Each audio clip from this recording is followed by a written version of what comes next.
समस्त मात्र शक्तियों भाई बंधुओं सादर जय श्री कृष्ण।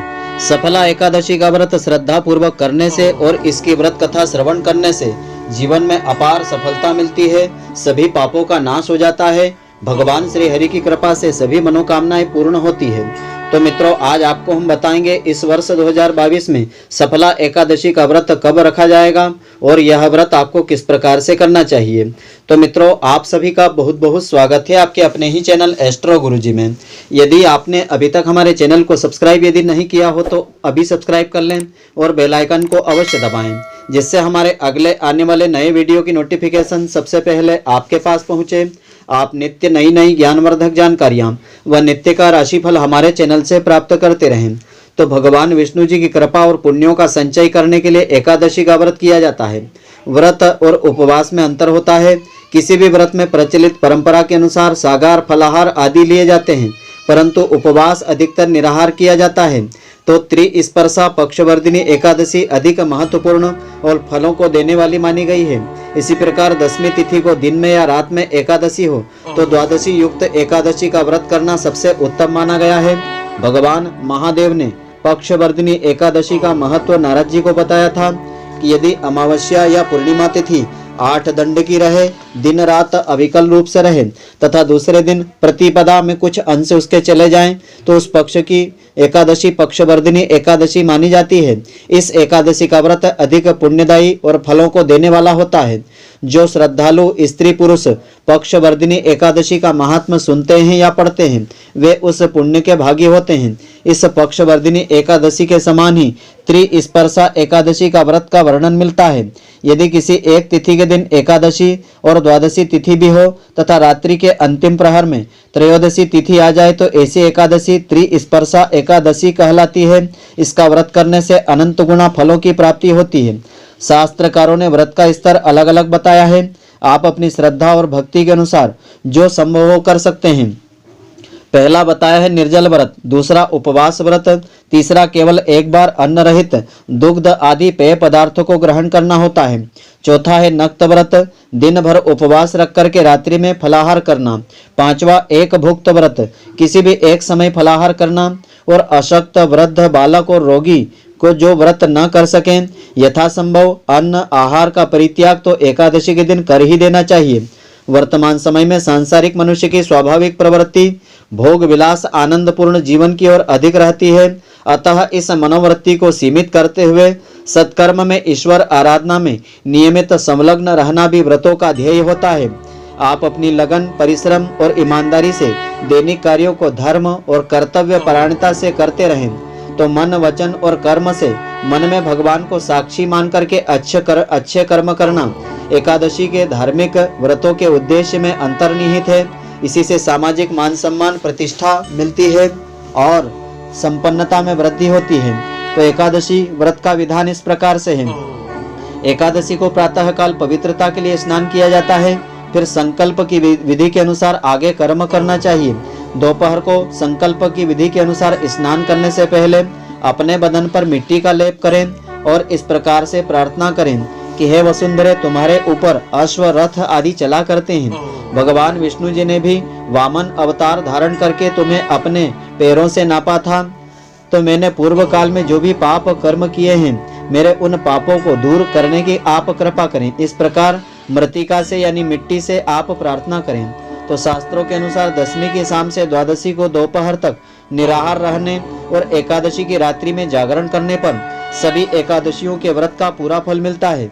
जो एकादशी को निराहार रहते हैं परंतु रात्रि भर जागरण नहीं करते हैं, उनको व्रत का आधा फल प्राप्त होता है। और जो व्यक्ति एकादशी को एक समय फलाहार करते हैं, रात्रि भर जागरण नहीं करते हैं, उनको मात्र 1/4 व्रत का फल मिलता है, जबकि एकादशी के दिन अन्न खाना पाप होता है। तो व्रत रखने वाले स्त्री पुरुष को स्नान करने के बाद धूप दीप नैवेद्य से भगवान श्री हरि की पूजा करके रात्रि को दीपदान करना चाहिए। यह सब कार्य क्रोध लोभ मोह का परित्याग करके सत्कर्म भाव से करना चाहिए। इस दिन रात्रि को स्त्री सहवास नहीं करें, यानी ब्रह्मचर्य का पालन अवश्य करें, तभी व्रत का फल मिलता है। यह व्रत मिथ्याभाषी यानी झूठ बोलने वाले चोर पाखंडी परिस्त्रीगामी को नहीं करना चाहिए और भक्ति युक्त होकर रात्रि में जागरण करें। अपनी अपनी श्रद्धा और शक्ति के अनुसार ब्राह्मणों को दान दक्षिणा देवें और प्रणाम करके उनसे त्रुटियों के लिए क्षमा याचना करें। जिस प्रकार से कृष्ण पक्ष की एकादशी का व्रत किया जाता है, ठीक वैसा ही शुक्ल पक्ष की एकादशी का व्रत करना चाहिए। तो पौष मास में जो एकादशी आती है उसे सफला एकादशी के नाम से जाना जाता है। इस बार यह एकादशी दिनांक 19 दिसंबर 2022 को रहेगी। तो आपको हम बता दें कि वर्ष में कुल 24 एकादशी तिथि होती है। एकादशी का व्रत रखने से व्यक्ति को भगवान विष्णु जी की विशेष कृपा मिलती है। इस दिन भगवान विष्णु जी की पूरे विधि विधान और श्रद्धा के साथ पूजा अर्चना करने से व्यक्ति को जीवन में सुख समृद्धि मिलती है और सफलता मिलती है।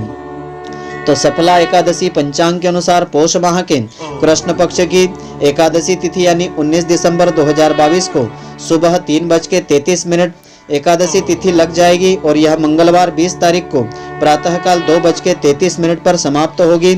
ऐसे में आपको व्रत का पारण सुबह यानी 20 दिसंबर को सुबह 9 बजे तक कर लेना चाहिए। ज्योतिष शास्त्र के अनुसार एकादशी पारण सूर्योदय के 2 घंटे के अंदर कर लेना चाहिए। एकादशी व्रत की पूजा 19 तारीख को प्रातःकाल संकल्प लेकर के आप पूजा शुरू करें। रात के समय जागरण करके यदि व्रत का पारण किया जाए तो यह बहुत ही उत्तम फलदायी माना जाता है। इस दिन विष्णु सहस्त्र नाम का पाठ करना बहुत ही लाभकारी होता है। तो एकादशी के दिन कौन से कर्म आपको नहीं करना चाहिए? एकादशी के दिन पीपल और तुलसी के पत्ते नहीं तोड़ना चाहिए।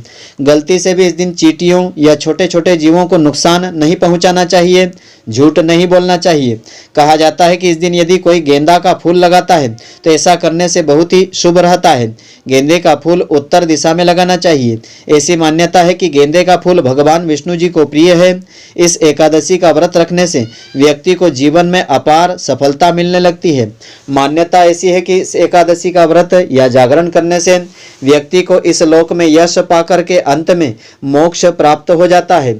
मान्यताओं के अनुसार 5000 वर्ष तक तप करने से जो फल मिलता है वह इस सफला एकादशी का व्रत और जागरण करने से प्राप्त हो जाता है।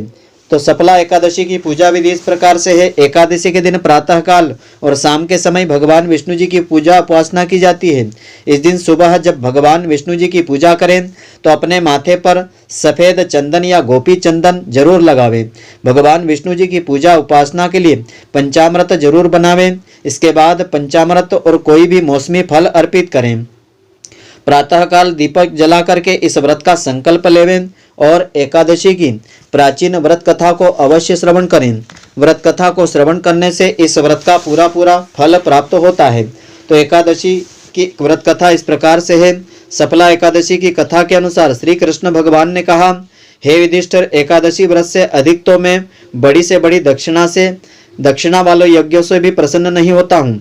अतः अब तुम इसके वृत्तांत के बारे में मुझसे ध्यानपूर्वक सुनो कि पौष मास के कृष्ण पक्ष में जो एकादशी तिथि आती है उसे सफला एकादशी कहते हैं। इस एकादशी के आराध्य देवता श्रीमन नारायण हैं। यह एकादशी कल्याण करने वाली है। जो व्यक्ति इस एकादशी का व्रत करते हैं वे विष्णु भगवान को परम प्रिय हैं। फलों के द्वारा श्री हरि का पूजन करें। नारियल के फल, सुपारी, बिजोरा नींबू, जमीरा नींबू, अनार, केला, आंवला, लौंग, बेरी तथा विशेषतः आम आदि फलों से देव देवेश्वर श्री नारायण की पूजा करें। इस ऋतु में जो फल उपलब्ध हो वह भगवान को अर्पित करें। इसी प्रकार धूप दीप से श्री भगवान की अर्चना करें। सफला एकादशी को विशेष रूप से दीप दान करने का विधान होता है। रात को कीर्तन शास्त्र पढ़ते हुए जागरण भी करना चाहिए। इससे अनंत गुणा फलों की प्राप्ति होती है। भगवान श्री कृष्ण ने आगे कहा, हे युधिष्ठिर, मैं तुम्हें एक पौराणिक कथा सुनाता हूँ। प्राचीन समय की बात है। चंपावती नगरी में महिष्मान नाम का एक राजा था। उसके 4 पुत्र थे। उसका ज्येष्ठ पुत्र, बड़ा पुत्र, लुम्पक, अत्यंत लंपट और पापी और कुत्सित विचारों वाला था। वह सदैव ही परिस्त्रीगामी और कुकर्मों में और वेश्याओं में आसक्त रहता था।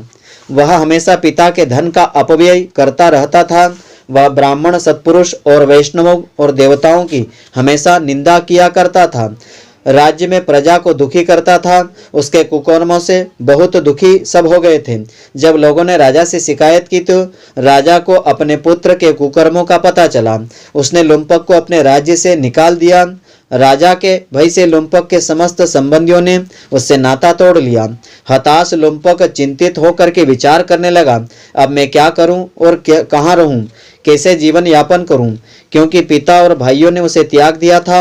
अंत में बहुत विचार करके दिन में वह नगर से बाहर जाकर के एक वन में भटकता रहा, पशु पक्षी मार करके खाता था। रात्रि होने पर वह नगरी में आ जाता था और चोरी तथा अन्य दुष्कर्म करता रहता था। नगरवासियों को अनेक प्रकार के कष्ट देता और उनसे मारपीट भी करता था, परंतु जब वह राज्य के सिपाहियों के द्वारा पकड़ लिया जाता तब अपने को राजा महिष्मान का पुत्र बताता, तो राजा के भय के कारण वे दूत उसे छोड़ देते थे। कभी कभी प्रभु की कृपा अनजाने में भी हो जाती है, तो लुम्पक के साथ भी यह होता रहा। जहां पर वह दिन में रहता था उस जंगल में एक पुराना पीपल का वृक्ष था। वहीं पर उस वृक्ष के नीचे वह महापापी लुम्पक रहता था। वह वृक्ष देवताओं के समान पूजा जाता था। तो बहुत दिनों के पश्चात एक दिन किसी संचित पुण्य के प्रभाव से उसके द्वारा एकादशी के व्रत का पालन हो गया था। पौष मास में कृष्ण पक्ष की एकादशी तिथि के दिन यानी 10वीं तिथि के दिन पापी लुम्पक ने वृक्षों के फल खाए और वस्त्रहीन होने के कारण रात भर जाड़े का कष्ट उसने भोगा था। उस समय न तो उसे नींद आई और न आराम मिला था। वह निष्प्राण सा हो गया था। सूर्योदय होने पर सफला एकादशी के दिन भी लुम्पक बेहोश पड़ा रहा। दोपहर होने पर उसे चेतना आई। तब वह इधर उधर दृष्टि डाल करके आसन से उठा और लंगड़े की भांति वह बार बार लड़खड़ाता हुआ वन में उठ गया। वह भूख से दुर्बल और पीड़ित हो रहा था। दुर्बलतावश वह पशु पक्षियों को भी न मार सका, इसलिए उसने जमीन पर पड़े हुए फलों को एकत्रित किया। उसी पीपल के वृक्ष के नीचे आ गया। तब तक सूर्यास्त भी हो गया था। उसके बाद उसने उन फलों को उस पवित्र पीपल के वृक्ष के नीचे भूमि पर रख दिया। पीड़ा के कारण उसको फल भी अच्छे नहीं लग रहे थे। शरीर के कष्ट और निराशा ने उसे ईश्वर का ध्यान दिलाया।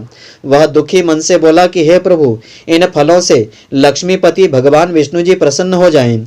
भगवान, ये सब फल आपके लिए ही मैं लाया हूँ, आपको अर्पित है, आप इन्हें ग्रहण कर लीजिए। इस प्रकार रात भर कष्ट के कारण सो नहीं सका, जागरण करता रहा। रात्रि जागरण और प्रभु को फल अर्पण करने से अनायास ही उससे सफला एकादशी के व्रत का पालन हो गया था। व्रत के प्रभाव से भगवान विष्णु जी अत्यंत प्रसन्न हो गए। उन्होंने उसके समस्त पाप नष्ट कर दिए।